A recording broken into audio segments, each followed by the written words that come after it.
Perjalanan panjang kasus ijazah palsu Joko Widodo sepertinya masih belum berakhir, meski Roy Suryo CS sudah ditetapkan sebagai tersangka oleh penyidik Polda Metro Jaya. Lantas, apakah proses mediasi bisa dilaksanakan segera, atau perkara ini akan terus bergulir di penyidik kepolisian?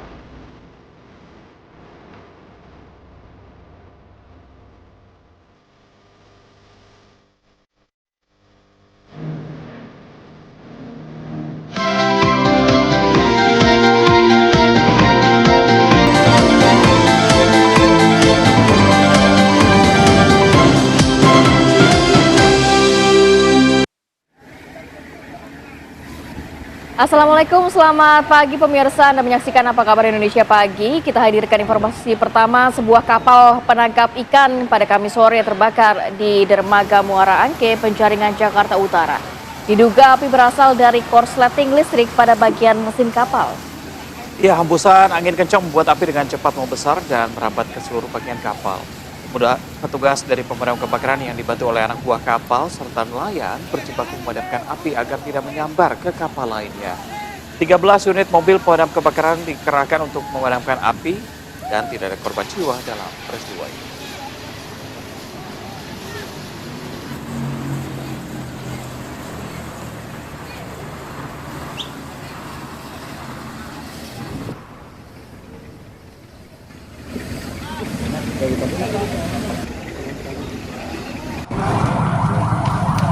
Masih terkait dengan informasi kebakaran, pemirsa, ini juga akibat korsleting listrik sebuah toko elektronik di Kabupaten Sumedang, Jawa Barat terbakar. Api dengan cepat membakar sebuah gudang toko elektronik di kawasan Gudang Kopi, Kelurahan Kota Kulon, Kecamatan Sumedang Selatan, Jawa Barat. Banyaknya barang elektronik membuat api dengan cepat membesar. Untuk menghindari kebakaran yang lebih besar, satu unit mobil mewah dan sebuah sepeda motor dievakuasi oleh petugas. 3 unit mobil damkar dikerahkan untuk memadamkan api dan petugas ini sempat mengalami kesulitan untuk menjangkau titik api karena pintu gerbang masih terkunci. Api baru bisa dipadamkan 30 menit kemudian.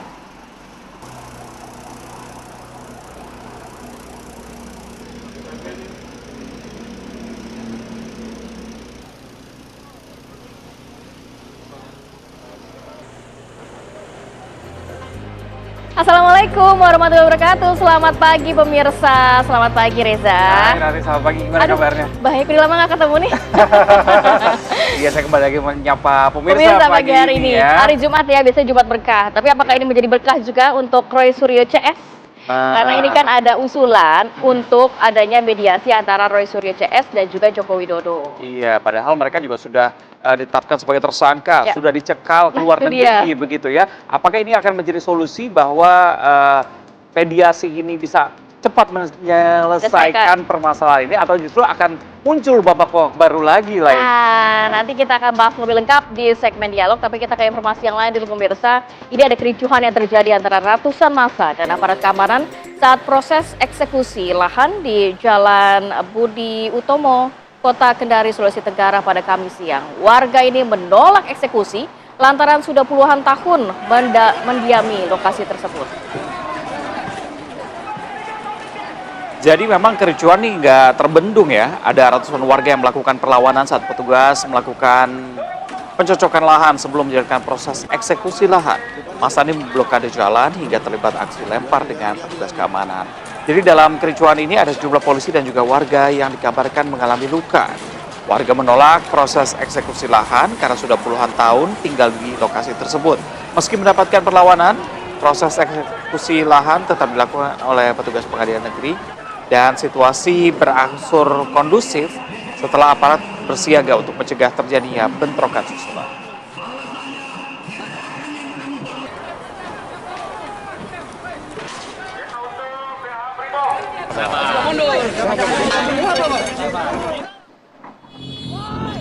Kita ke kabar berikutnya, pemirsa. Ini video aksi sejumlah pelajar dan juga warga mengejar sebuah mobil hingga terguling di Kota Serang, Banten. Ini viral di media sosial ya.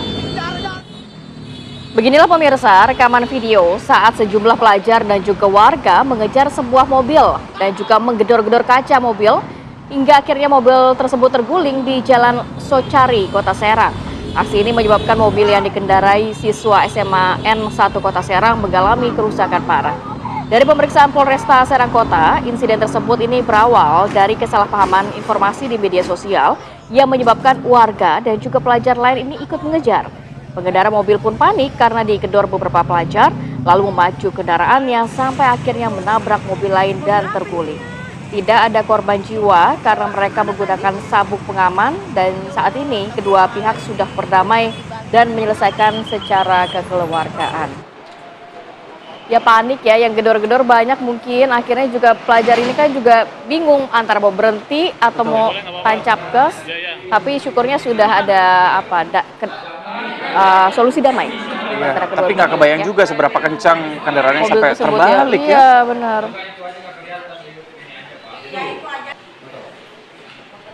Ini juga buat warga nih, jangan ikut-ikutan kalau ada yang ngejar, ada yang teriak maling ya, belum tahu kita Iya, makanya. masalahnya apa, udah langsung ikut Kadang-kadang aja. emosi orang yang tidak mengetahui kejadian yang sebenarnya ya. Betul.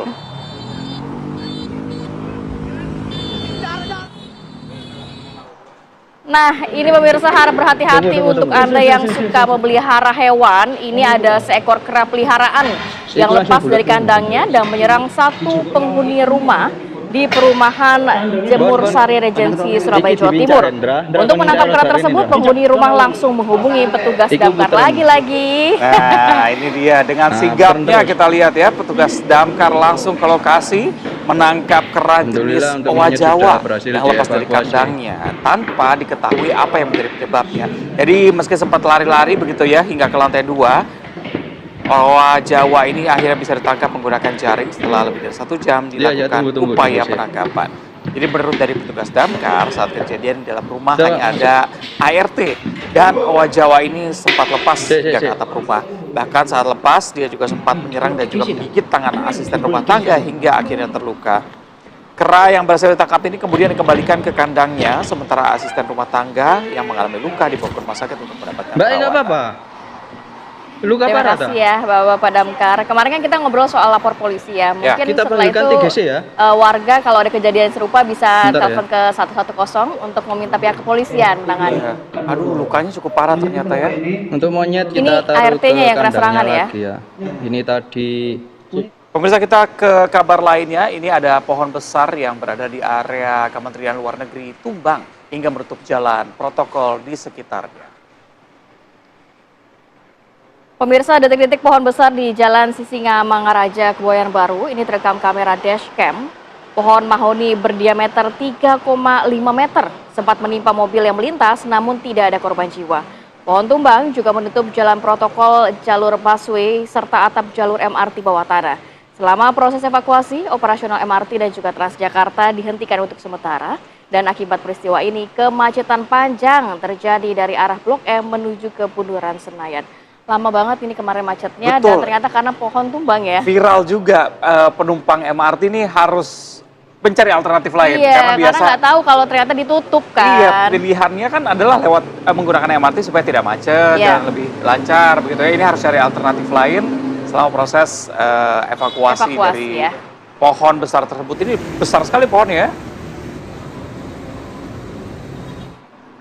Ya, kita ke informasi berikutnya. Pohon tumbang yang terjadi di Jalan Protokol Sisinga Mangaraja, Kebayoran Baru, Jakarta Selatan ini hingga menutup Jalan Protokol Sisinga Mangaraja dan menyebabkan layanan MRT jadi mengalami gangguan. Tidak hanya MRT, ternyata Transjakarta juga ya. Jadi videonya nih bisa Anda lihat saat MRT mengalami gangguan di stasiun Haji Nawi nih. Gangguan ini memang terjadi karena aliran listrik di salah satu jalur terputus akibat pohon tumbang yang tadi tuh, sehingga menghambati perjalanan para penumpang ya. Jadi mereka terpaksa untuk turun dan berjalan kaki mencari alternatif transportasi. Menurut keterangan dari MRT Jakarta, pohon tumbang ini terjadi pada rute transisi dari stasiun Senayan Mastercard menuju ke stasiun ASEAN. Insiden ini menyebabkan listrik padam hingga operasional MRT tidak dapat berjalan dengan normal. Akibat kondisi itu, MRT hanya bisa menjalani perjalanan dari stasiun Lebak Bulus hingga Blok MBCA serta arah sebaliknya. Rute menuju stasiun ASEAN masih belum dapat dilalui hingga proses penanganan selesai.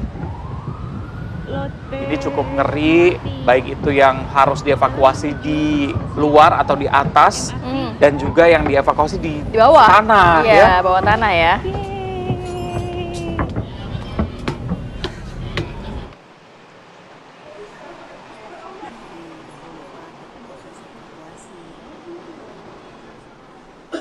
Jadi pohon tumbang yang menyebabkan gangguan dari MRT dan juga Transjakarta ini harus membuat penumpang dievakuasi ya. Kita lihat nih dievakuasinya juga harus berhati-hati demi Ya. keselamatan seluruh penumpang. Ya. Jadi memang MRT ini akhirnya mengalami gangguan. Ada 524 penumpang MRT Jakarta dievakuasi petugas dari dalam rangkaian gerbong. Para penumpang yang terjebak di dalam rangkaian gerbong kereta MRT Jakarta ini dievakuasi oleh petugas saat terjadinya gangguan kereta. Satu persatu kita melihat penumpang ini diturunkan dan juga dievakuasi ke tempat yang lebih aman. Insiden ini merupakan imbas dari tumbangnya sebuah pohon besar yang terjadi di area transisi rute stasiun Senayan Mastercard menuju stasiun ASEAN Jakarta Pusat. Saat kejadian, ada 5 rangkaian kereta yang berada di stasiun dan 3 rangkaian yang berada di jalur. Tumbangnya pohon membuat operasional kereta MRT terganggu karena adanya kerusakan struktur serta gangguan jaringan kelistrikan. Mudah-mudahan sekarang udah beraktivitas secara normal ya. Iya, kasihan kalau di jam-jam kerja begini, Iya. mereka harus cari alternatif lain.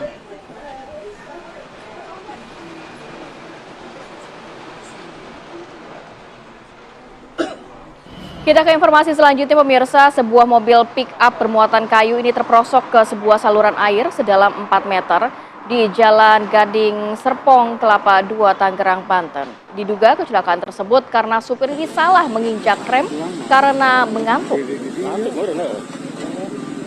Jadi pemirsa, ini terperosoknya mobil pickup bermuatan kayu ke dalam saluran air langsung menghebohkan warga sekitar. Jadi ini berawal dari mobil pickup yang melaju dari arah Kelapa II menuju Pagedangan untuk mengantar kayu bekas proyek bangunan ke tempat hajatan. Namun saat perjalanan yang lurus berbelok diduga sopir ini mengantuk sehingga salah menginjak pedal rem, justru malah pedal gas yang diinjak. Akibatnya mobil tersebut terjun bebas ke saluran air. Petugas Atlantas dari Polsek Kelapa II yang datang ke lokasi langsung melakukan olah TKP dan tidak ada korban jiwa dalam kejadian ini. Tidak bosan-bosan kami ingatkan kalau berkendara merasakan ngantuk atau capek mungkin istirahat dulu sejenak ya, Betul. baru melanjutkan lagi berpergiannya. Demi keamanan semua ya, nggak cuma pengemudi mobil tapi warga sekitar juga.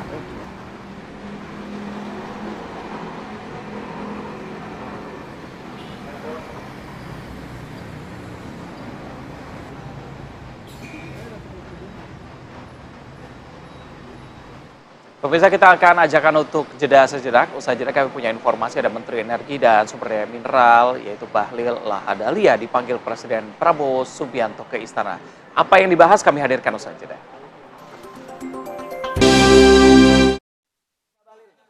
Terima kasih pemirsa, Anda masih setia bersama kami. Menteri Energi dan Sumber Daya Mineral Bahlil Lahadalia dipanggil Presiden Prabowo Subianto ke Istana Negara. Pertemuan tersebut membahas laporan kinerja sektor energi, termasuk proyek strategis nasional. Menteri SDM mengaku dipanggil Presiden secara khusus tanpa didampingi oleh menteri lainnya.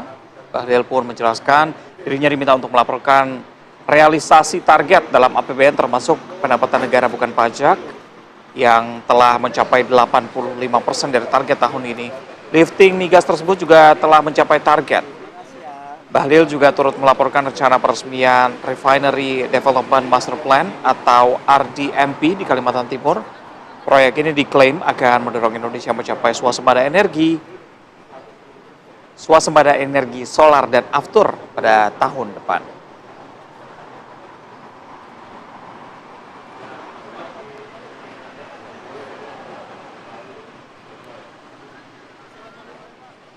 Ya, tidak hanya Menteri Bahlil, Presiden Prabowo Subianto juga menerima kunjungan dari Wakil Ketua DPR Sufmi Dasko Ahmad di Istana Merdeka pada Kamis kemarin.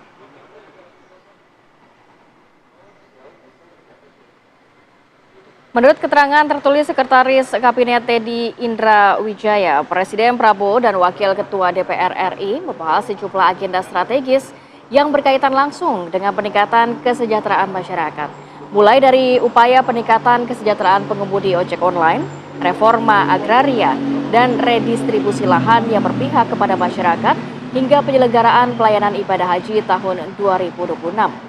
Selain isu kesejahteraan dan pelayanan publik, Wakil Ketua DPR RI juga menyampaikan aspirasi dari para kepala desa yang tergabung dalam Asosiasi Kepala Desa Seluruh Indonesia atau AKSI yang berharap agar program-program unggulan dari pemerintah dapat lebih memprioritaskan kepentingan masyarakat desa dan juga mendorong pertumbuhan ekonomi lokal. Seperti makanan bergizi gratis dan juga koperasi desa, Kelurahan Merah Putih memberikan manfaat yang lebih optimal bagi masyarakat desa.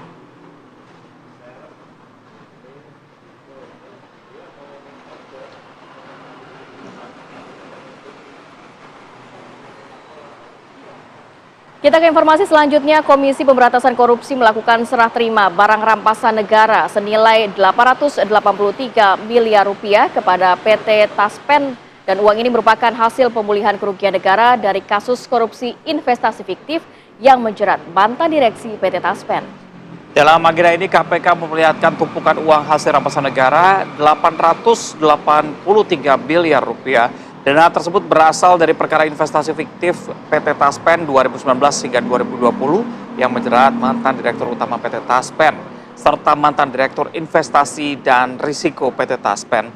KPK menyita aset-aset para terpidana untuk mengembalikan kerugian negara termasuk uang tunai, aset tidak bergerak, serta aset lain dari hasil kejahatan korupsi. Dana yang diserahkan kepada PT Taspen ini merupakan bagian dari eksekusi pembayaran uang pengganti yang telah diputus pengadilan dalam perkara tersebut. KPK menegaskan bahwa pemulihan aset negara menjadi prioritas utama dalam setiap penanganan kasus korupsi. Dengan penyerahan ini, KPK berharap pengelolaan investasi di BUMN semakin diawasi secara ketat agar kasus serupa tidak kembali terulang. Itu uang semua ya, Zak? Yang belakang? Nah, kalau dibeliin seblak bisa dapat berapa banyak? Aduh, bisa sekampung dapat seblak semua. Sekampung setiap hari makan seblak selama 2 tahun kayak masih belum habis uangnya.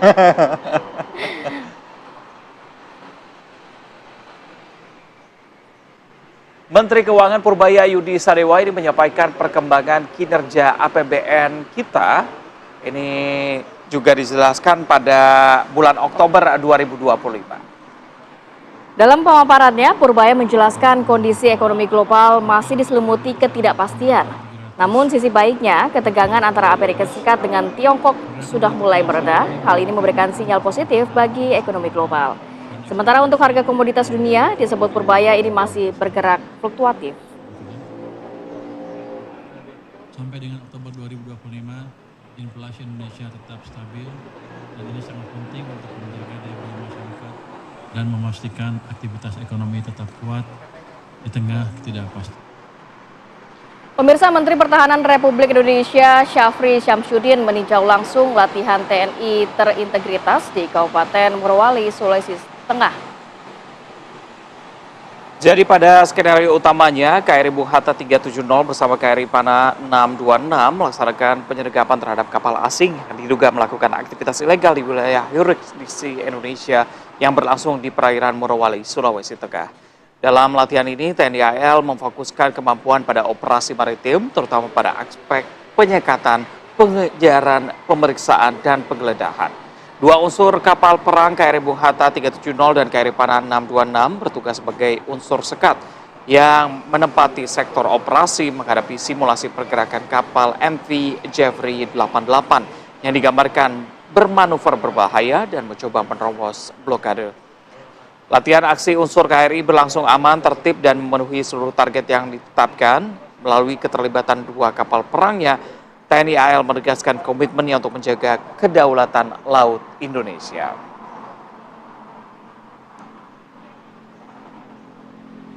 Hari ini mengikuti dari dekat jalannya latihan terintegrasi Tentara Nasional Indonesia bersama dengan aparat-aparat yang ada di daerah.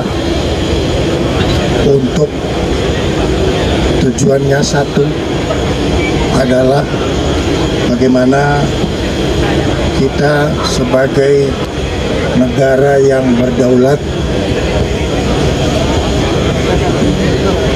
memiliki kemampuan untuk menegakkan peraturan aturan dan melakukan penertiban dalam rangka pengamanan sumber daya alam yang merupakan bagian dari kedaulatan negara Kesatuan Republik Indonesia. Akan jeda terlebih dahulu, saya jeda kami punya informasi ada polisi yang menangkap pelaku pembunuhan terhadap mahasiswa Universitas Medan area di rumahnya. Selengkapnya usai jeda. Terima kasih pemirsa Anda masih setia bersama kami. Fase erupsi Gunung Semeru berupa awan panas guguran hingga Kamis siang ini sudah tidak nampak lagi terjadi. Meski demikian, warga mengaku resah akan terjadinya banjir lahar yang dikhawatirkan akan meluap ke permukiman warga. Jadi sejumlah warga ini terus berdatangan ke sekitar aliran Sungai Curah Kobokan di Desa Sumberwuluh, Kecamatan Candipuro, Lumajang, Jawa Timur untuk menyaksikan lebih dekat kondisi aliran sungai yang telah dipenuhi oleh material vulkanik sisa awan panas guguran yang terus mengeluarkan letusan sekunder. Meskipun saat ini masih belum terjadi awan panas guguran susulan, namun warga mengaku tetap cemas dan juga khawatir akan terjadinya hujan lebat yang dapat memicu terjadinya banjir lahar Semeru. Kekhawatiran warga ini cukup beralasan mengingat endapan dari sisa awan panas hampir sejajar dengan ketinggian tanggul sungai, sehingga aliran lahar dapat meluap ke permukiman. Sehari sebelumnya Gunung Semeru mengalami erupsi disertai dengan awan panas guguran yang mengakibatkan permukiman warga 2 dusun luluh lantak dan nyaris memutuskan jembatan penghubung antara Kabupaten Lumajang dengan Kabupaten Malang.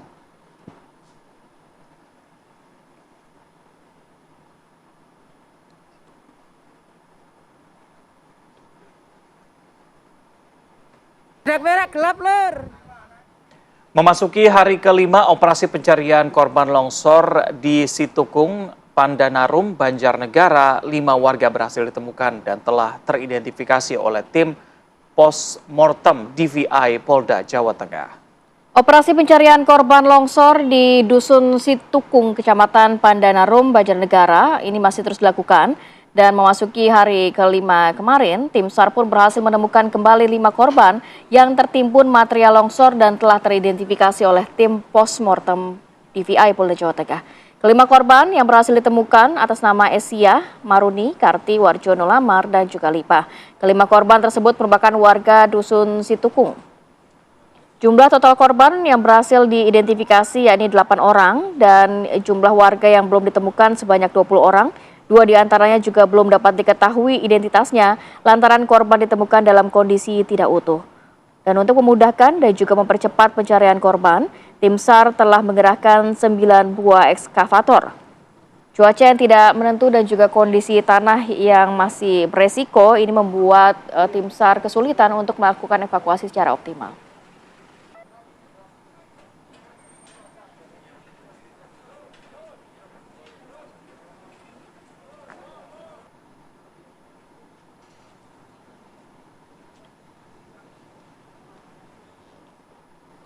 Dari Banjarnegara, Jawa Tengah, kita bergeser ke Bangkalan, Jawa Timur. Pemirsa, isak tangis pecah saat sejumlah orang tua menjemput jenazah 6 santri yang tewas di tempat galian di Desa Jadi, Kecamatan Syocah, Bangkalan, Madura, Jawa Timur pada Kamis malam. Suasana duka mendalam terlihat saat para keluarga 6 santri yang tewas tenggelam tiba di Puskesmas Jadi untuk mendapatkan pertemuan mereka ya. Saat jenazah para korban hendak diantarkan ke rumah duka masing-masing dengan menggunakan 6 ambulans yang telah dipersiapkan, jenazah para korban dibawa pihak keluarga. Ke-6 santri yang menjadi korban tenggelam di kubangan air bekas galian C tersebut berasal dari daerah yang berbeda. Para korban merupakan santri yang masih berusia di bawah umur 6 hingga 8 tahun, duduk di bangku kelas 1 hingga 3 SD. Pihak medis Puskesmas Jadi menyatakan bahwa mereka menerima kedatangan para korban Kamis petang menjelang waktu sholat maghrib. Saat diperiksa, para korban sudah meninggal dunia dengan kondisi orang yang meninggal karena tenggelam. Pada bagian pupil mata yang membesar, kuku tangan, kuku kaki, dan beberapa bagian kulit tubuh yang menghitam.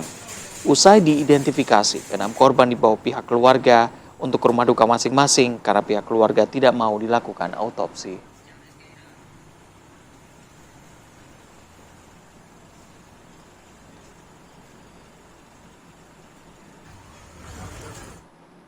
Dan untuk memastikan penyebab tewasnya 6 santri yang tenggelam di tempat galian C, Desa Bukit Jadih, Kecamatan Soca, Bangkalan, Jawa Timur, polisi menggelar olah TKP pada Kamis malam. Saksi mata yang merupakan teman korban juga ikut didatangkan ke lokasi. Setelah dilakukan identifikasi 6 orang santri yang tenggelam di galian C di Desa Bukit Jadih, Kecamatan Soca, Bangkalan, Jawa Timur, polisi melakukan olah TKP di tempat kejadian perkara.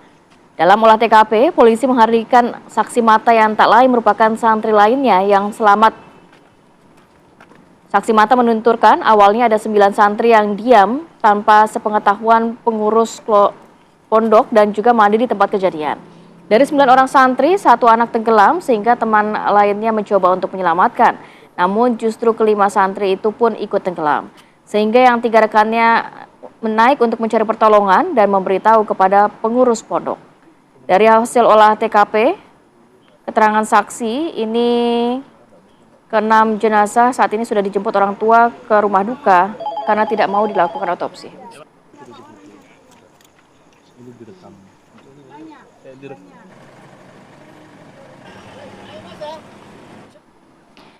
Kita bergeser ke informasi selanjutnya, pemirsa. Polisi menangkap pelaku pembunuhan terhadap mahasiswa Universitas Medan Area di rumahnya, yakni di Kecamatan Patumbak, Deli Serdang, Sumatera Utara.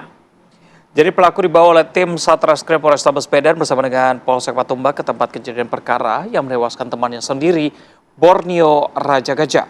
Pembunuhan ini terjadi pada Jumat 14 November sekitar pukul 00.30 saat pelaku menginap di rumah korban.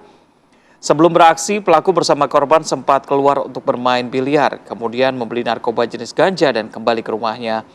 Saat korban tidur, pelaku langsung membunuhnya dengan cara menusuk leher korban. Kemudian pelaku membawa harta benda milik korban berupa sepeda motor, handphone, serta uang. Motif pelaku karena ingin menguasai harta korban untuk membayar utang.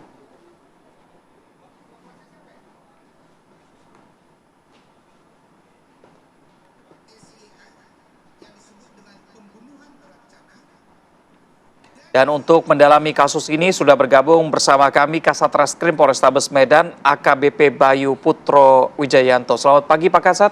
Selamat pagi, Assalamualaikum. Pagi. Waalaikumsalam. Pagi Pak Kasat, Bang ini Reza kan dan Mbak Rate. diinformasikan, baik, Pak Kasat diinformasikan bahwa pelaku ini merupakan rekan atau teman lama dari korban. Hubungan mereka sejauh ini sebelum kejadian seperti apa? Apakah memang baik-baik saja? Baik Mas Reza, untuk hubungan antara korban dengan pelaku ini dulu sempat berteman sekolah di SD 90 dan kebetulan tetangga di kampungnya.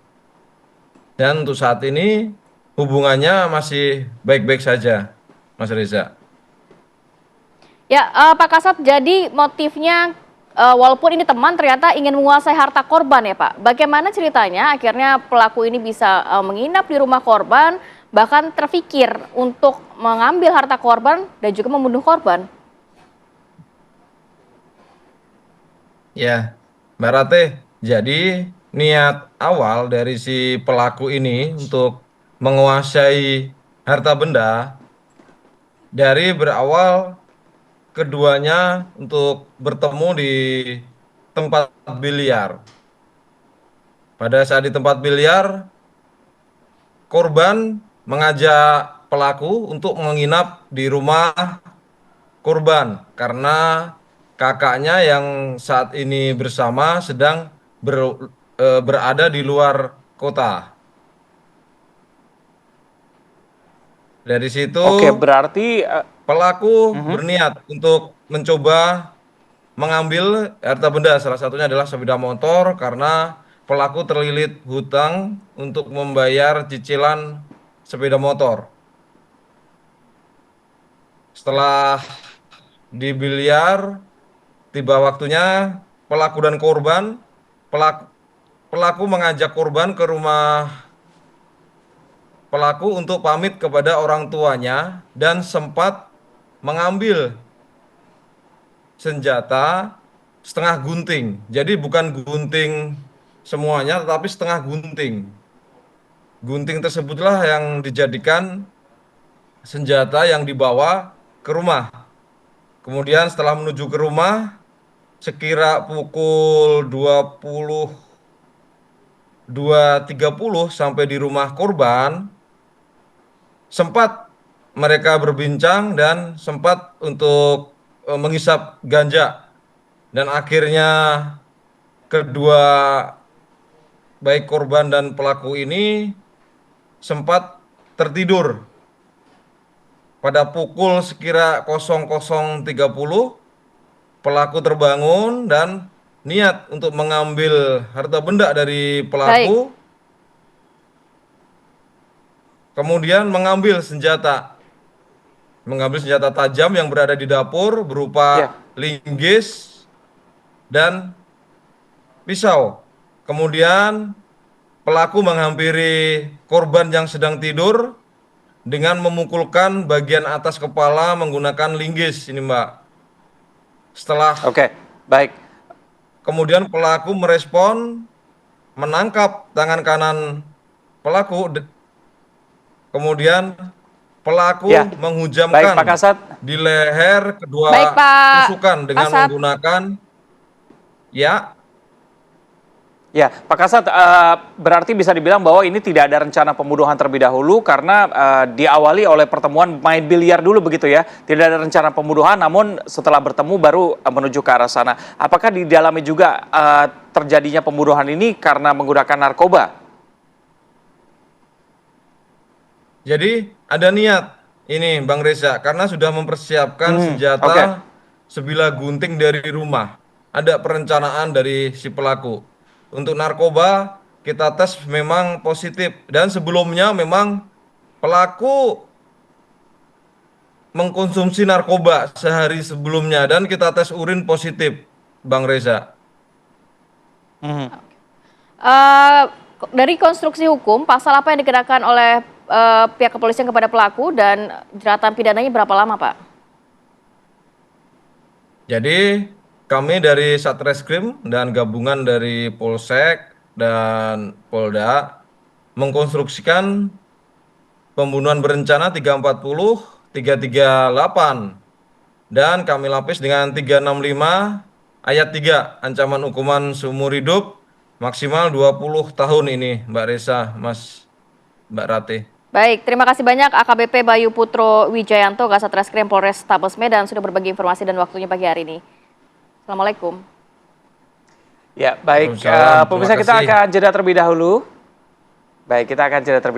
Usai jeda kami punya informasi mengenai perjalanan panjang kasus ijazah palsu Joko Widodo yang sepertinya ini belum berakhir ya. Belum, masih walaupun panjang, Roy Suryo CS ini sudah ditetapkan sebagai tersangka, sudah dicekal ke luar negeri oleh Polda Metro Jaya, tapi ternyata sepertinya masih panjang. Apakah proses mediasi justru bisa dilaksanakan atau perkara ini akan terus bergulir? Jawabannya bisa Anda dapatkan mungkin usai jeda berikut, tetap bersama kami.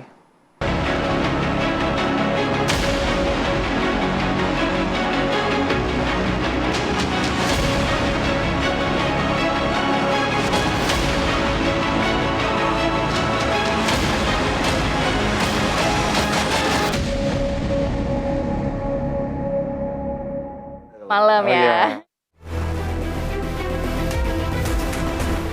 Perjalanan panjang kasus ijazah palsu Joko Widodo sepertinya belum berakhir.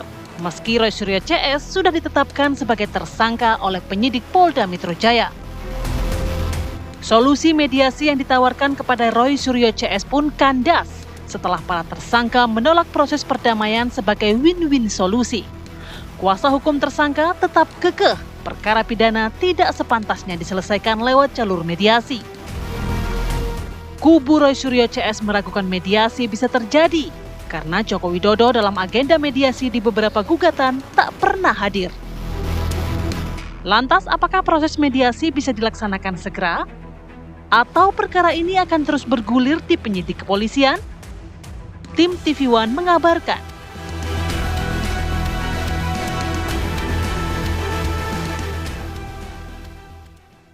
Bicarakan bagaimana memperbaiki kepolisian dengan kasus ijazah palsu. Boleh, silakan. Cuma orangnya nggak usah hadir. Saya sampaikan begitu. Nah, ternyata kalau menurut dia tadi, dia tidak beritahu kepada yang 3 orang Roy Suryo, Tiva Fauzia sama Rismon, tidak diberitahunya. Maka tentu saja kaget ini kan, Tiva ya kasihan juga. Saya merasa, waduh bagaimana ini? Nah akhirnya ya kita kasih kesimpulan begini, apa mau duduk di luar saja atau ya udah pindah ke belakang tapi nggak boleh bicara. Mereka ini ya pejuang. Iya kan, sebagai pejuang, dia nggak mau keluar WO gitu loh. Saya ya sebagai ketua komisi, saya menghargai sikap dari Refli Harun. Itu aktivis sejati, memang mesti begitu, dia tegas. Ya cuma kita harus menghormati juga, komisi ini sudah bersepakat. Yang tersangka jangan, walaupun aspirasinya kita dengar.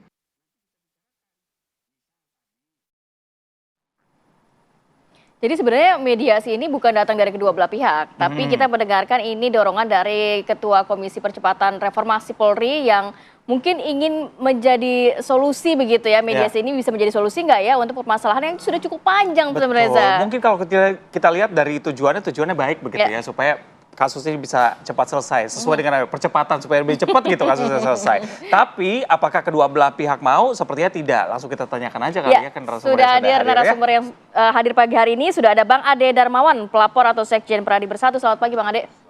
Sehat ya Bang ya? Sehat.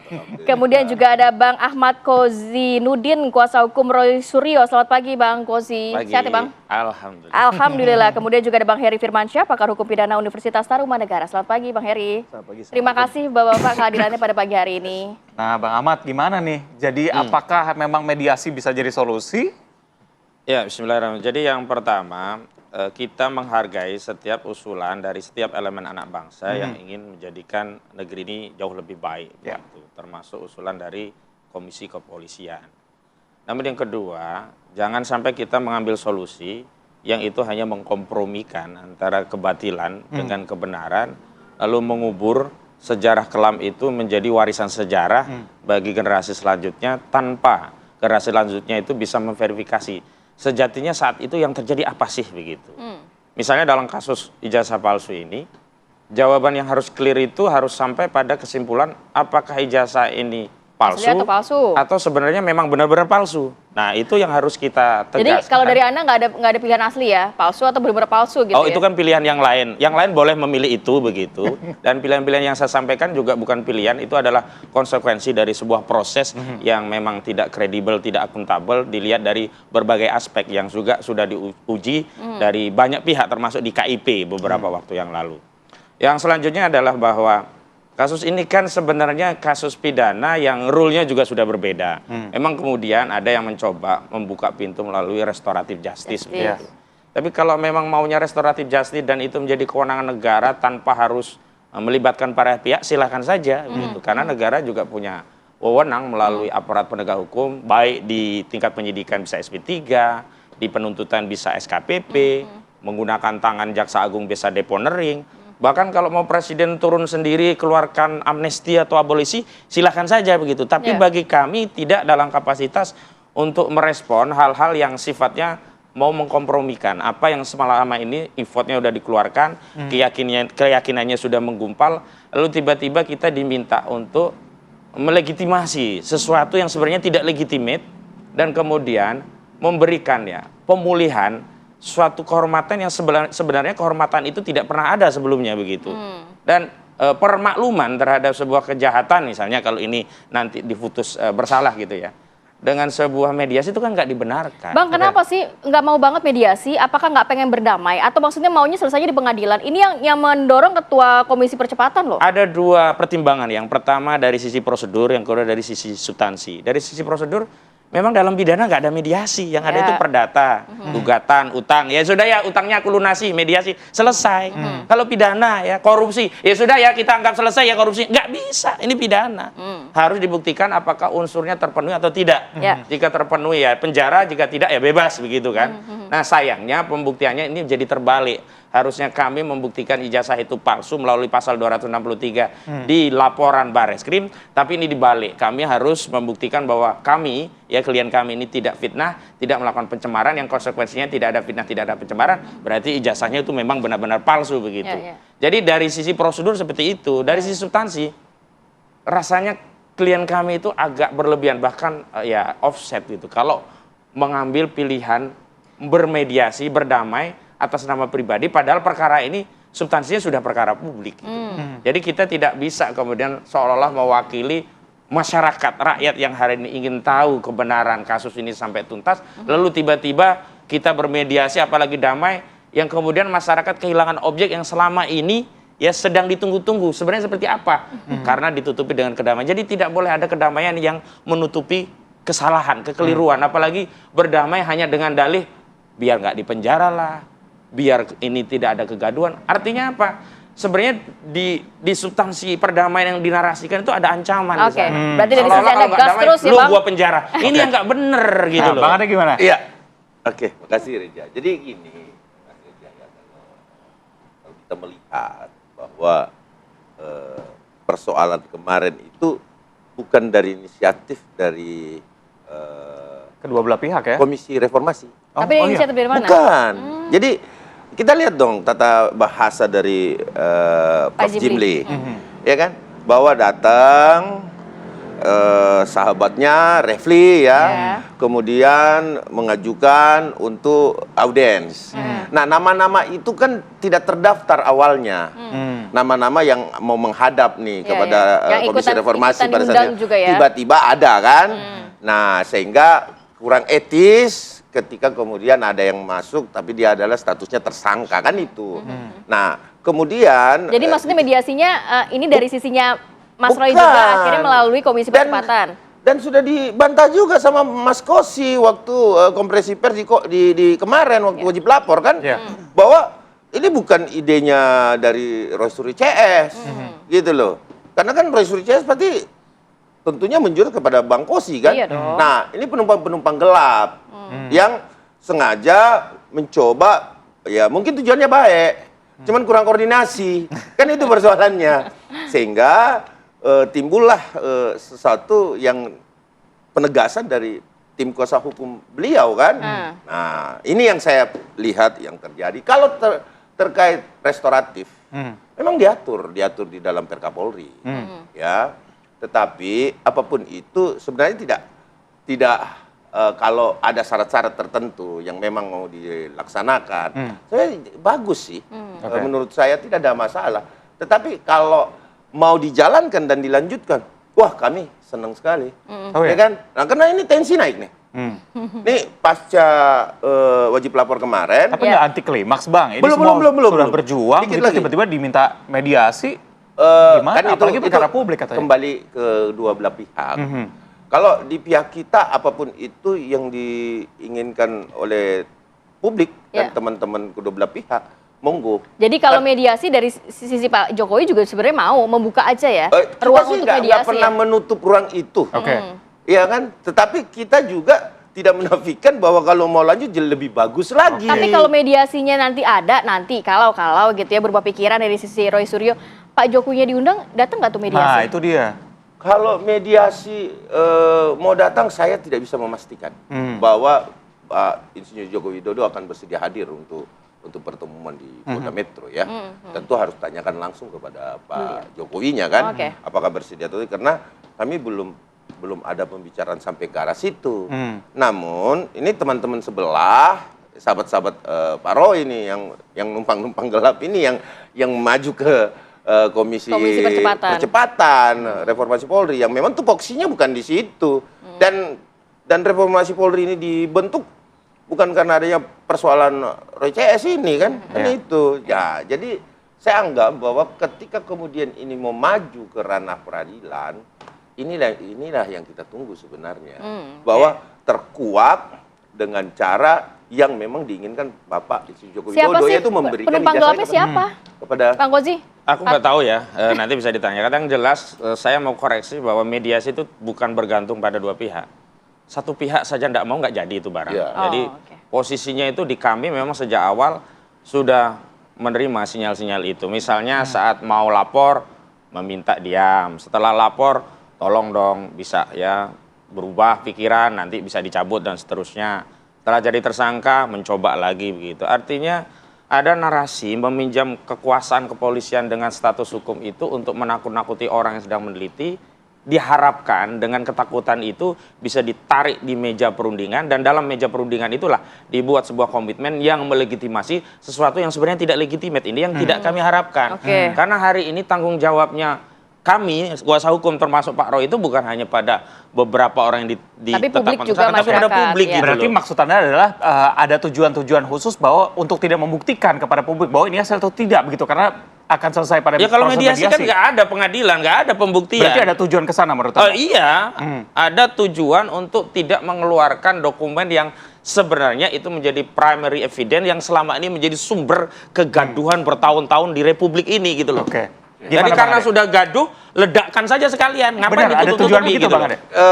Saya rasa kita terlalu kemajuan untuk itu. Jadi gini, scientific evidence itu kan ada di Mabes Polri. Ya.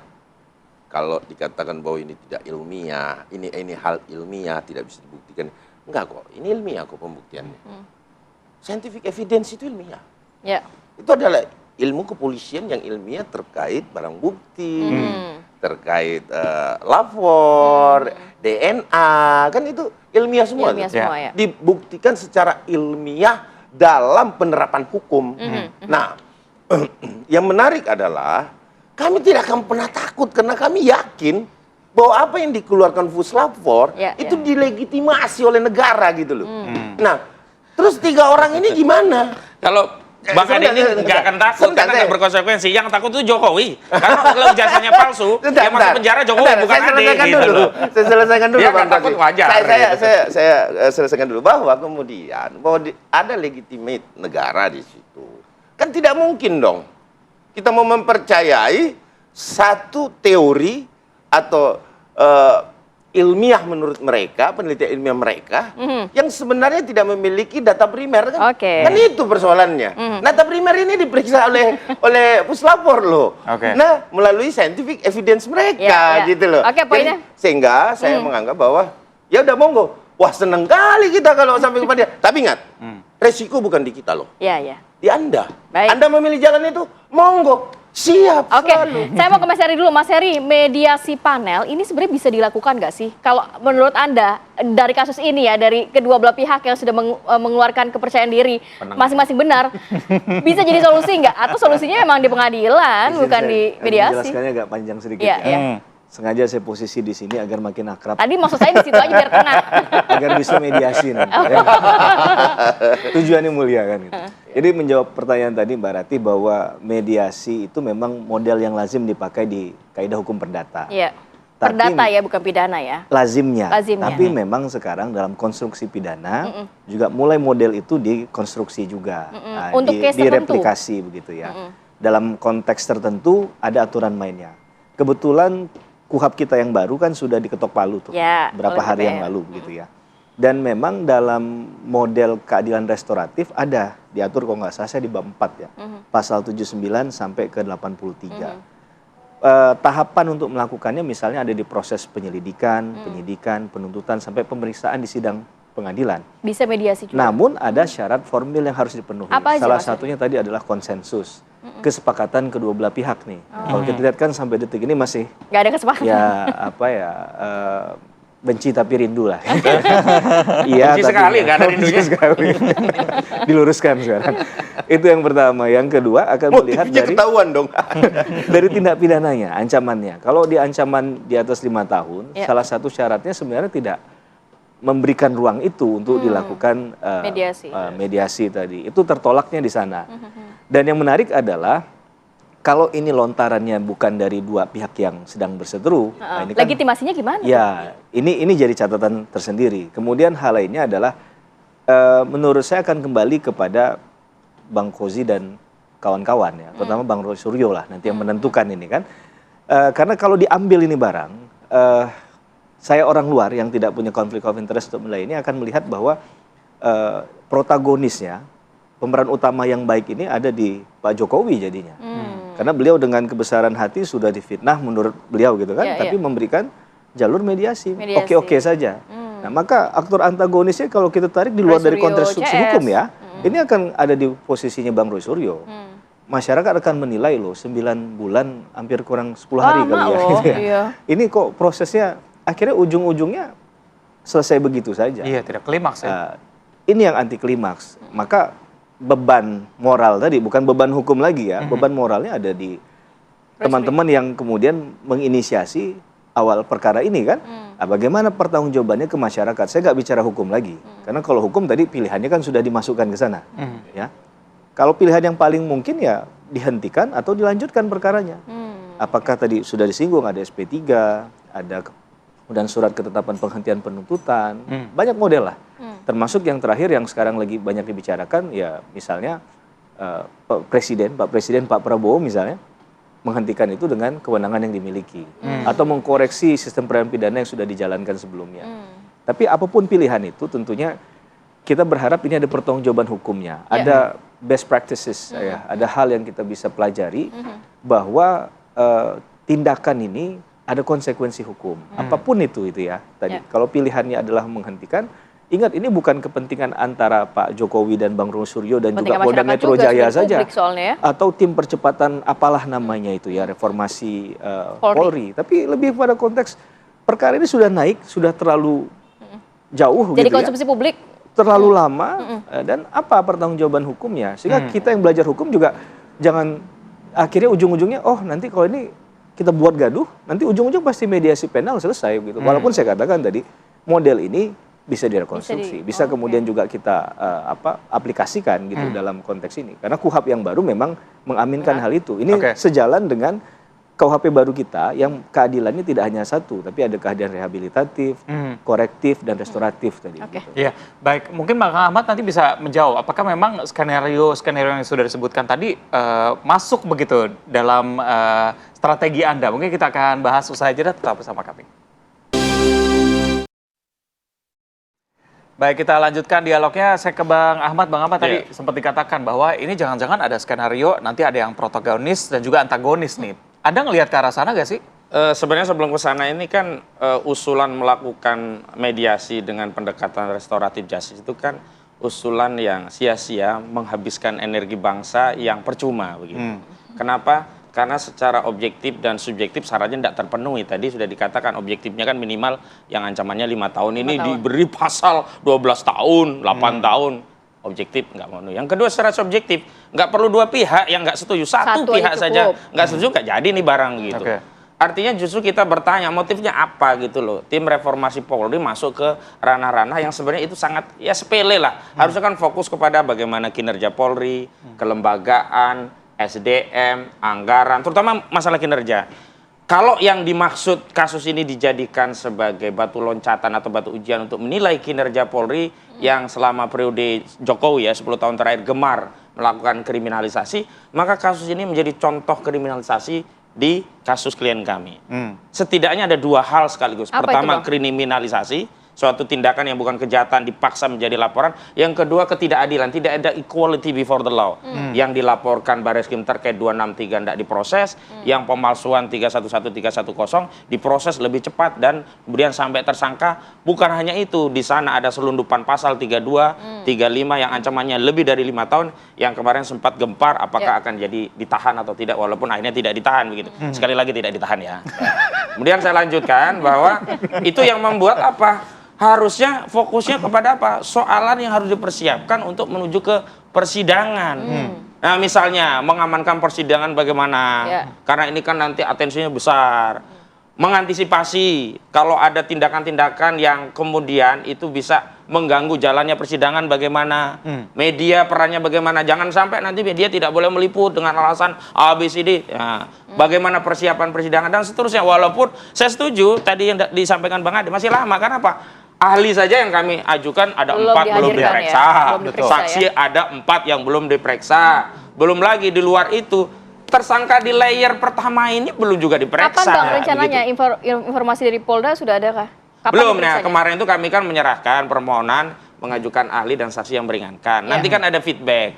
Memang dalam surat kami minta Polda untuk memberi panggilan dalam waktu yang cukup, karena kalau ahli itu ada 2 hal yang harus kami siapkan. Pertama, menginformasikan kepada ahli agar jadwalnya bisa memenuhi panggilan. Yang kedua, menginformasikan minta izin dari kampusnya agar bisa diberi surat tugas. Artinya kemarin kami sudah sepil paling tidak minimal 5 hari sebelumnya lah panggilan. Jangan 3 hari seperti panggilan biasa ya di hari H, karena tidak cukup waktu bagi kami begitu persiapan. Itu di antara teknis yang kami Bang Ade, sampaikan. kok jadi kriminalisasi katanya tadi? Ini kan persoalan hukum.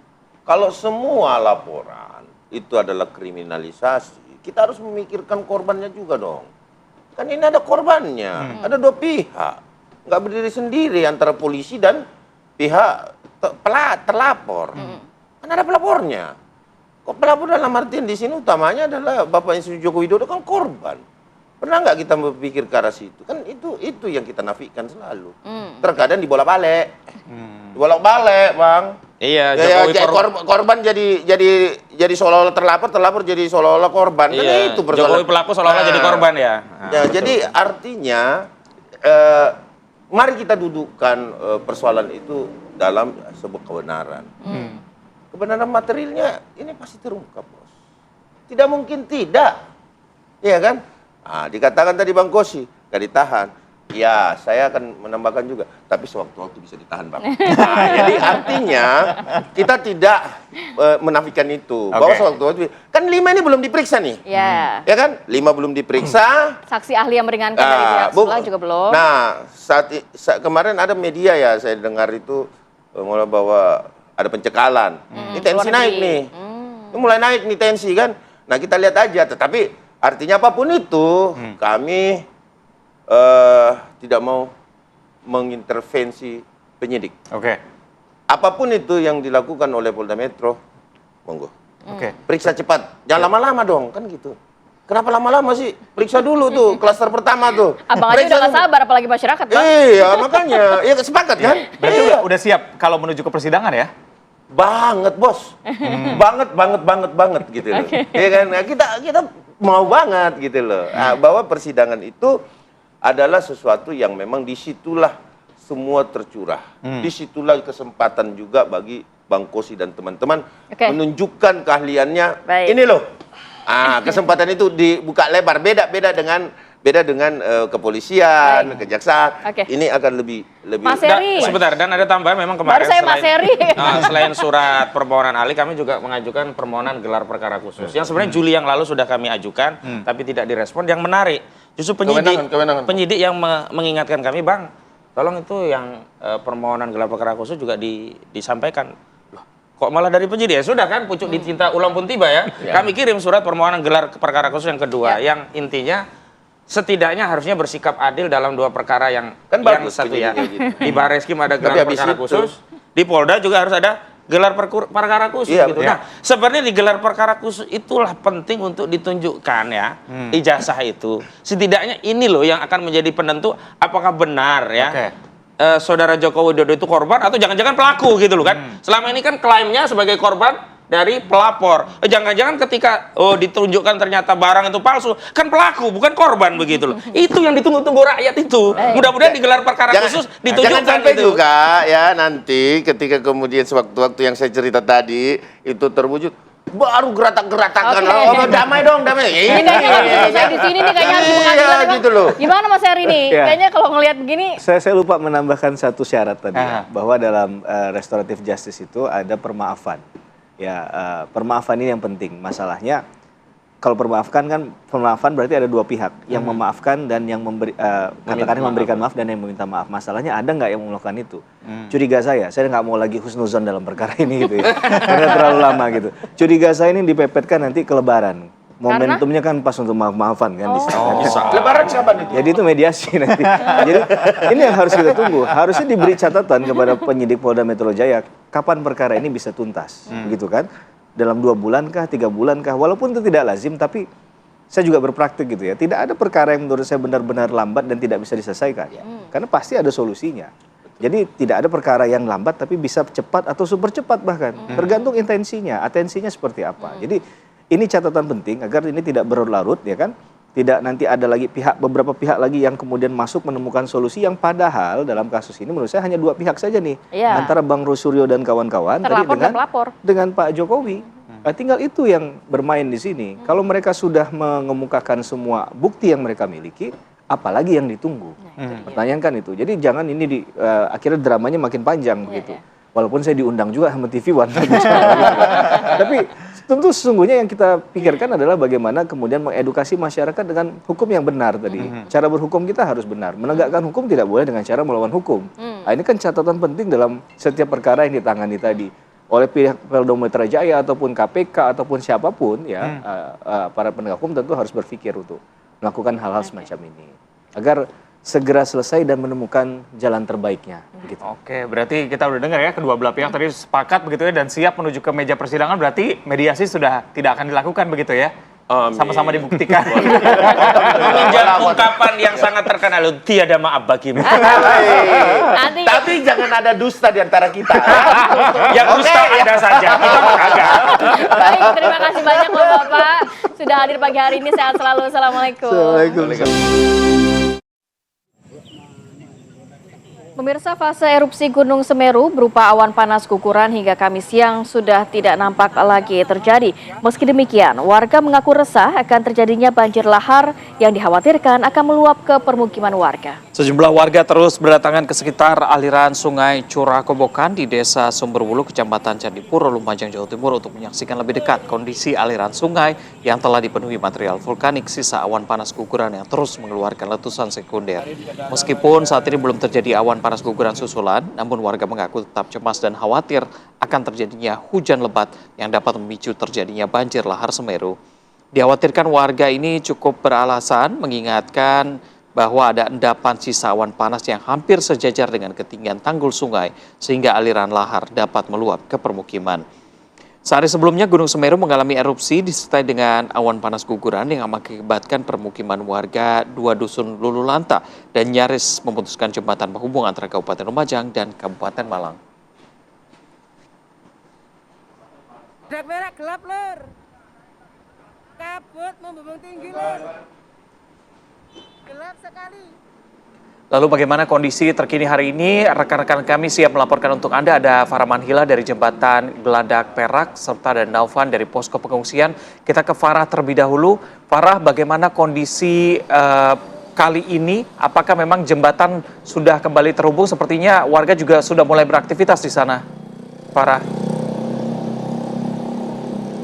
Iya, benar sekali Leza, Rati dan juga pemirsa bahwa jembatan Geladak Perak atau juga disebut sebagai jembatan Besukoboan ini sejak kemarin ini memang sudah difungsikan secara normal setelah sebelumnya ini memang tertutup material lumpur dan hari ini memang sudah tidak terlihat lagi material lumpur yang ada di aspal jembatan yang bisa menyebabkan kecelakaan atau kekhawatiran karena jalan berubah menjadi lebih licin di jembatan Besukobokan.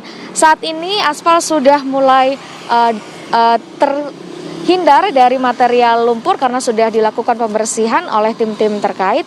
Namun memang yang masih menjadi perhatian adalah debu vulkanik ini masih memenuhi seluruh jembatan Besukoboan atau jembatan Geladak Perak ini sendiri, pemirsa. Bahkan Anda mungkin bisa melihat di sisi-sisi jembatan ini sebenarnya adalah tebing-tebing dengan pepohonan yang warnanya hijau.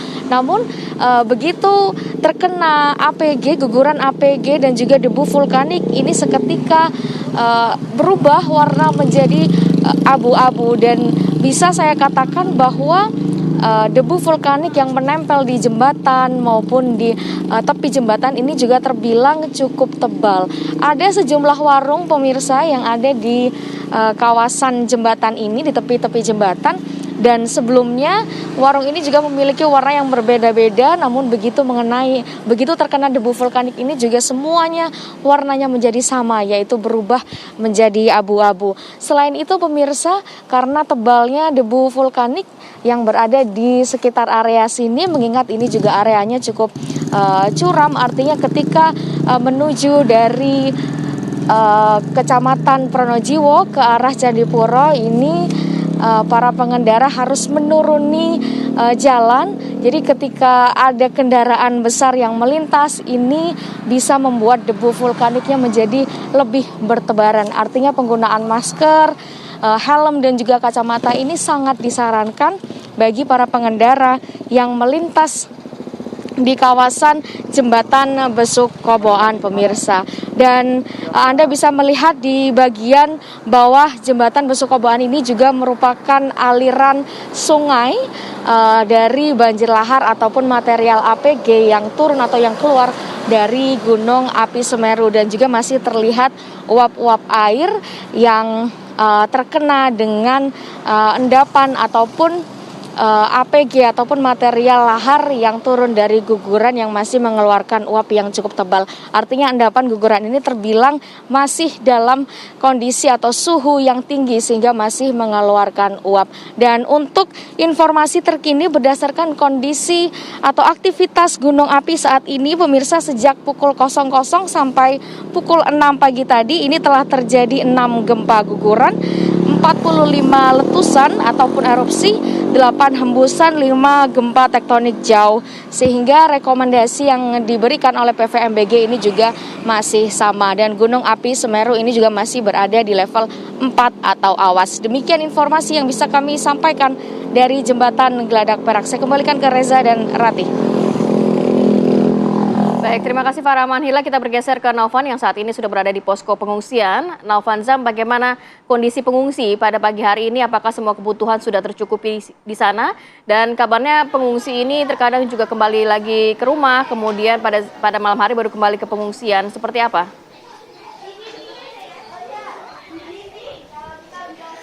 Ya, kondisi saat ini di pos pengungsian SDN Supit Urang 04 sangat cerah, pemirsa, di mana memang hari ini bisa dilakukan aktivitas di luar ruangan oleh warga-warga, terutama untuk anak-anak yang berada di pos pengungsian ini, pemirsa. Bisa Anda lihat di sini sedang dilakukan untuk proses trauma healing atau kegiatan trauma healing yang dilakukan oleh Polres Lumajang dan juga dari relawan yang ada di sini. Bisa disimak, pemirsa, mereka sedang bernyanyi bersama-sama dan akan bersama saya, pemirsa, salah satu relawan yang ada di sini, pemirsa. Ya, Mbak, dengan Mbak siapa, Mbak?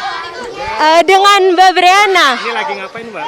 Ini kami lagi mengajak adik-adik di sini yang ada di pengungsian di SD 4 ini untuk bernyanyi bersama dan bermain bersama. Oh, gitu. Terus gimana, Mbak, antusiasnya, Mbak? Untuk antusiasnya ternyata melebihi ekspektasi. Adik-adik di sini sangat semangat juga untuk ikut kami, dan bahkan tadi ada beberapa yang mengidekan untuk games-games seru di sini. Oke, kalau gitu. Ya, pemirsa, kami juga kedatangan Kapolres Lumajang yang turut hadir untuk melakukan proses trauma healing, pemirsa. Sudah bersama saya Pak Alex yang juga ikut. Bagaimana Pak kondisi pagi ini, Pak, pengungsi, Pak? Oh, sebentar. Oke. Sebentar ya. Nah, kondisi saat ini dapat kita saksikan bersama. Kita bergabung bersama rekan-rekan dari Universitas Barwijaya melaksanakan trauma healing ke anak-anak. Nah, supaya mereka sedikit melupakan permasalahan ataupun situasi yang mereka alami berkaitan dengan erupsi, supaya mereka bisa ceria kembali. Dan banyak juga yang tadi saya menanyakan usianya udah kelas 1, udah sekolah gitu ya. Jadi biar bisa cepat kembali. Kalau dukungan dari Polres Lumajang sendiri bagaimana sih, Mbak, mengenai ini trauma? Iya. Kita saat ini bersama ada beberapa orang Srikandi Polwan yang memang sudah pernah ikut pelatihan juga dari Psikologi Polri. Nah, untuk bergabung bersama semua mungkin simpatisan, relawan yang ikut ikut peduli untuk melakukan trauma healing supaya anak-anak kita tegar, kuat, dan segera beradaptasi dengan lingkungan yang memang mereka harus hadapi. Nah, tapi saat ini fokusnya adalah mengembalikan semangat supaya tidak mengalami trauma. Kan kemudian ini terlihat anak-anak kan cerah banget ini, Pak, happy banget kelihatannya. Nah, gimana Pak untuk ini, Pak, tanggapannya, Pak? Iya. Ya, kami juga ikut happy jadinya. Anak-anak happy, kami juga happy. Di samping kita melaksanakan tugas kepolisian lainnya, kami juga ingin berperan, membantu, bergabung bersama masyarakat, bersama relawan, bersama semua yang ingin berperan aktif baik ke seluruh masyarakat maupun instansi kedinasan untuk meringankan, pada prinsipnya untuk meringankan beban apapun itu, apakah dari psikologis ataupun material dan lain-lain, supaya semua cepat berlalu dan semua bisa beraktivitas kembali normal. Siap, terima kasih Pak Alex. Terima kasih juga sudah mendampingi anak-anak yang di sini. Ya, itu dia pemirsa aktivitas trauma healing yang ada di pos pengungsian SDN Supiturang 04 ini memang terlihat sangat happy pemirsa. Begitu kondisi warga yang ada di sini. Saya kembalikan lagi ke studio. Baik, terima kasih Naufanza melaporkan langsung dari posko pengungsian, dan sebelumnya ada Faraman Hilal dari Jembatan Geladak Perak. Teman-teman, jaga kesehatan Anda dan selamat kembali bertugas. Baik, kita harus jeda dulu sejenak, nanti kita hadirkan informasi. Polisi tengah mengusut kasus pencurian kabel pompa air di Kali Sekretaris Kebonjeruk, Jakarta. Nah, seperti apa kondisinya nanti kita akan hadirkan di Apa Kabar Indonesia Pagi saat lagi.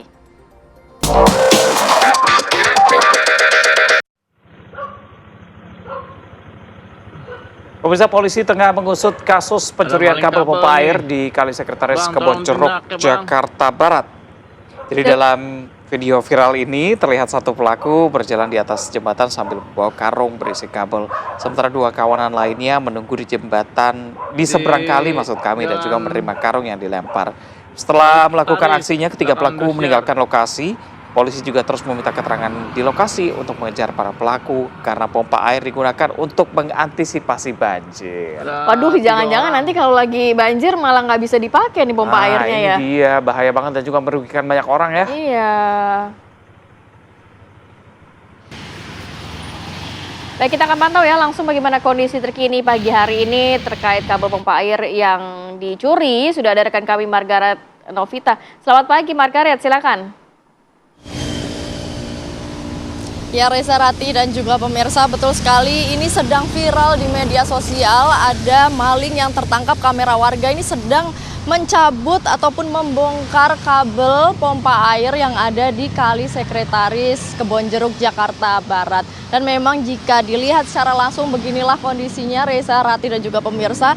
Ini bisa dilihat kabel-kabel sudah tidak beraturan.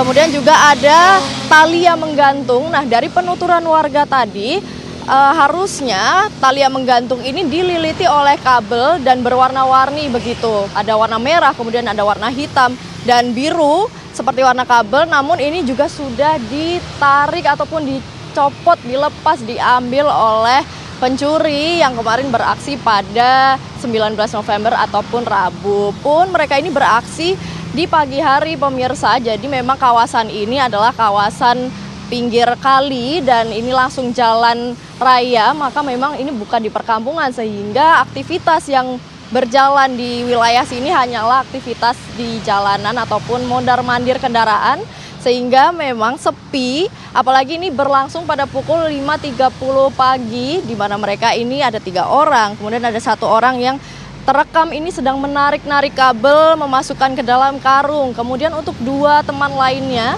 ini mereka menunggu di pinggir jalan di tempat saya mengabarkan saat ini.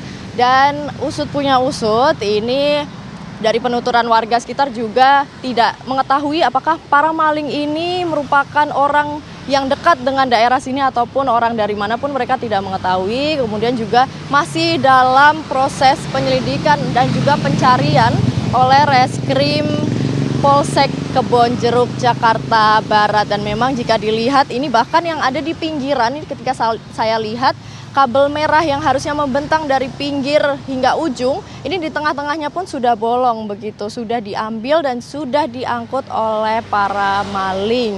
Dan memang untuk saat ini masih belum ada info terbaru dari Reskrim Polsek Jakarta Barat di Kebonjeruk, karena memang belum ada data yang dirilis mengenai pelaku, ketiga pelaku yang melakukan pencurian kabel di Kali Sekretaris. Pun para warga ini mengeluhkan bahwa mereka ini takut jika nantinya pompa air ini tidak berfungsi secara baik dan bisa menyebabkan ataupun tidak bisa menanggulangi banjir di mana memang musim saat ini adalah musim hujan sehingga para warga pun turut resah dan berusaha untuk memviralkan ketiga pelaku pencurian kabel tersebut. Kembali ke studio.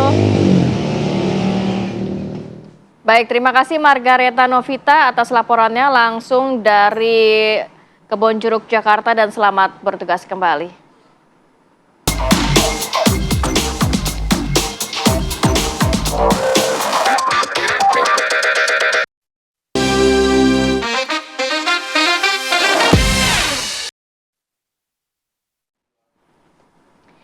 Ya pemirsa, mungkin Anda yang juga kemarin merasakan kemacetan di wilayah Senayan, Jakarta, ternyata di sana ada pohon besar yang berada di area Kementerian Luar Negeri ini tumbang hingga menutup jalan protokol Sisingamangaraja, Kebayoran Baru, Jakarta Selatan. Nah, kita lihat nih pemirsa ya, detik-detik pohon besar di Jalan Sisingamangaraja, Kebayoran Baru terekam kamera dashcam. Pohon dengan diameter 3,5 meter ini sempat menimpa mobil yang melintas, namun tidak ada korban jiwa.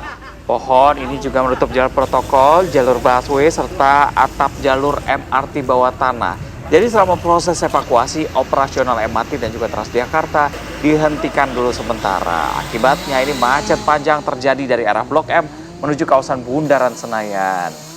Mudah-mudahan hari ini nggak ada transportasi umum yang terdampak. Betul, ya. Maksudnya ini sudah beraktivitas secara normal. Kan MRT, katanya mengganggu Transjakarta. kelistrikan dari Iya. MRT ya.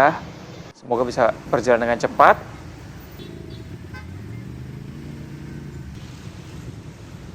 Saya memantau dari sosial media juga ini banyak yang melaporkan ya, ternyata macet panjang segala macam terjadi di sana ya.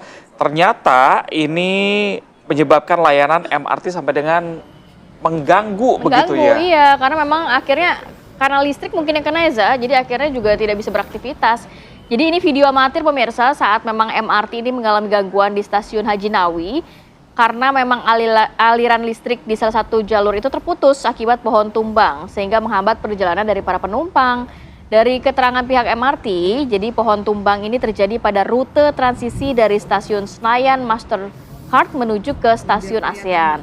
Insiden ini menyebabkan listrik padam sehingga operasional MRT tidak dapat berjalan dengan normal. Akibatnya MRT Jakarta sementara hanya melayani perjalanan dari stasiun Lebak Bulus hingga stasiun Blok M BCA serta arah sebaliknya. Agak panik sih ya kalau lagi di dalam kok tiba-tiba mati lampu. Iya, proses evakuasinya juga kan kadang kalau kita naik transportasi umum ada penumpang prioritas gitu ya, lansia, balita, anak-anak, atau yang berkebutuhan khusus begitu. Nggak kebayang bagaimana proses evakuasi mereka. Nah, itu dia. Kita bergeser ya ke informasi selanjutnya. Ini bukannya gembira karena masa hukumannya selesai, seorang mantan narapidana justru tampak galau loh. Kok jadi galau? Dan meminta agar diizinkan tetap tinggal di dalam lapas. Nah, kira-kira karena apa ya? Jadi pemirsa, ini ada momen haru yang menyelimuti pembebasan seorang narapidana yang sudah selesai menjalani masa hukumannya. Jadi ternyata ini kabarnya terkait dengan proses pembebasannya, petugas lapas menanyakan alasan napi tersebut tetap ingin di lapas. Jadi karena dia merasa nyaman berada di lingkungan lapas dan juga mengaku bingung nih kalau pulang mau kemana karena sudah nggak punya saudara dan juga teman. Secara hukum narapidana tersebut tidak lagi dapat ditahan di lapas karena masanya sudah selesai. Pihak lapas juga memberikan arahan mengenai langkah lanjutan hak-hak mantan napi setelah keluar dari lapas. Jadi ada lagi informasi terakhir. Mantan napi ini bernama Fahri sudah diterima bekerja ternyata di tempat usaha cuci mobil. Alhamdulillah ya, jadi nggak usah bingung-bingung. Kalau pengen di lapas ya mau nggak mau, nanti masa melakukan tindakan kriminal, masuk lapas lagi. Kan harapannya seperti ini bahwa dia sudah menjalani hukumannya, sudah menebus dosanya ibaratnya begitu ya. Orang yang lebih baik lagi. Betul. Semoga betah di luar ya, jangan betah di dalam ya Mas ya. Kita bergeser ke informasi berikutnya. Pemirsa, ini hujan deras yang mengguyur wilayah Bogor dan juga sekitarnya mengakibatkan debit air sungai ini yang berada di dalam Taman Safari Indonesia di Bogor, Jawa Barat justru meluap. Wah, ini video aliran sungai yang meluap itu viral juga di media sosial. Mungkin pemirsa juga sudah melihat. Dan dari keterangan pihak Taman Safari, peristiwa itu terjadi di area Safari Journey. Pihaknya memastikan saat kejadian satwa, karyawan, dan juga pengunjung dalam kondisi aman. Mereka juga membuka jalur alternatif untuk mengevakuasi para pengunjung yang membawa kendaraan pribadi. Atas kejadian ini pemirsa, para pengunjung diimbau waspada saat berkunjung ke Taman Safari Indonesia Bogor karena cuaca sedang tidak bersahabat. Mohon ini menjadi catatan, bukan wahana baru ya pemirsa ya. Bukan bisa berenang di sana. Bukan, iya, takutnya kan dipikir wahana baru ya, melintas nanti mobilnya mogok di tengah jalan. Nggak ada juga buaya yang melintas itu, nggak ada. Buaya ada di mana? Buaya adanya darat apa laut nih maksudnya. Harap berhati-hati untuk Anda yang mungkin berencana weekend ini ke wilayah Bogor ya, karena cuaca sedang tidak kondusif. Pemirsa, ini ada video seekor orang utan Sumatera yang turun mendekati tenda warga dan ikut menyantap makanan mereka. Viral juga di media sosial, Liza. Ikut mukbang ya. Jadi dalam video ini, pemirsa, ada terlihat orang utan mendekati tenda sambil mengambil makanan serta minuman yang diletakkan oleh warga. Jadi beberapa orang terdengar mempersilahkan satwa tersebut untuk ikut makan, dan perekam video menduga orang utan orang utan yang sudah tua tersebut ini kelaparan kondisinya. Sedangkan Balai Konservasi dan juga Sumber Daya Alam masih menelusuri asal-usul rekaman tersebut. Kepala BKSDA Aceh mengatakan bahwa pihaknya masih belum memastikan lokasi kejadian. Informasinya peristiwa ini terjadi di wilayah Aceh Barat Daya, tapi belum ada laporan resmi yang masuk. Aduh, kasihan juga tahu orang utannya kelaparan mungkin ya, sampai cari makan ke permukiman warga. Tapi kalau dikasih makan nih, semoga dikasih makannya yang memang makanannya aja gitu ya, buah-buahan segala macam supaya nutrisinya bisa terpenuhi. Nah, takutnya kalau dikasih makan pecel lele gitu nanti ya. Atau seblak begitu ya. Lagi hujan-hujan makan seblak ya. Yang berikutnya juga mungkin ada rekannya begitu, ada seekor kera nih, seekor kera peliharaan lepas dari kandangnya dan juga menyerang ada satu penghuni rumah di perumahan Jemur Sari Regensi Surabaya, Jawa Timur. Untuk menangkap kera tersebut, penghuni rumah langsung menghubungi petugas damkar. Ya pemirsa, jadi petugas damkar ini langsung datang ke lokasi setelah mendapatkan laporan dan menangkap kera jenis owa Jawa yang lepas dari kandangnya tanpa diketahui penyebabnya.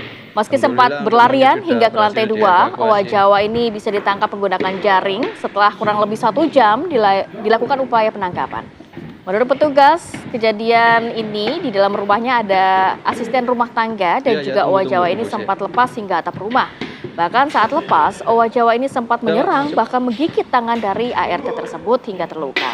Kera berhasil ditangkap kemudian dibalikan ke kandangnya, sementara asisten rumah tangga mengalami luka dibawa ke rumah sakit untuk mendapatkan perawatan. Tapi kalau berbicara mengenai hewan peliharaan ya, kalau yang agak beresiko ini harus super ketat ya, Za, karena kita kan sering mendengar hewan peliharaan seperti kera atau anjing yang juga menyerang justru orang rumah. Iya. Namanya hewan kan unpredictable begitu ya, kita tidak bisa prediksi bagaimana walaupun memang sudah dekat, sudah kenal, dekat gitu ya, tapi tetap harus ada antisipasi untuk pengunciannya.